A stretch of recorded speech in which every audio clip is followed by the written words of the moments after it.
2 কোটি টাকার ভারতীয় কাপড়ের চালান জব্দ। সুনামগঞ্জের তাহিরপুরে প্রায় 2 কোটি টাকা মূল্যের ভারতীয় কাপড় কসমেটিক্সের চালান জব্দ করেছে border guard battalion Bangladesh BGB. বৃহস্পতিবার সিলেট সেক্টরের সুনামগঞ্জ 28 বর্ডার গার্ড ব্যাটালিয়নের আওতাধীন তাহিরপুরের চারাগাঁও সীমান্তে ওই চালান জব্দ করা হয়।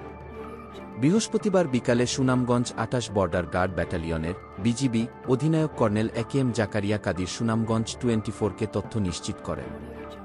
বিজিবি অধিনায়ক জানান, ব্যাটালিয়নের তাহিরপুরের চারাগাঁও বিওপির বিজিবি টহল দল বৃহস্পতিবার ভোররাতে এক অভিযানে জঙ্গলবাড়ি সীমান্ত এলাকা থেকে ভারত থেকে চোরাচালানের মাধ্যমে নিয়ে আসা কাপড় ও কসমেটিক্সের চালান জব্দ করে। জব্দকৃত ভারতীয় কাপড়ের মধ্যে রয়েছে 5127টি শার্ট পিস, 156 মিটার প্যান্টের কাপড়, 1296 মিটার ব্লেজারের কাপড়, 20430 মিটার পাঞ্জাবির কাপড়, 9000 পিস স্কিন সানরাইজ ক্রিম। জব্দকৃত এসব মালামালের মূল্য 1,92,500 টাকা।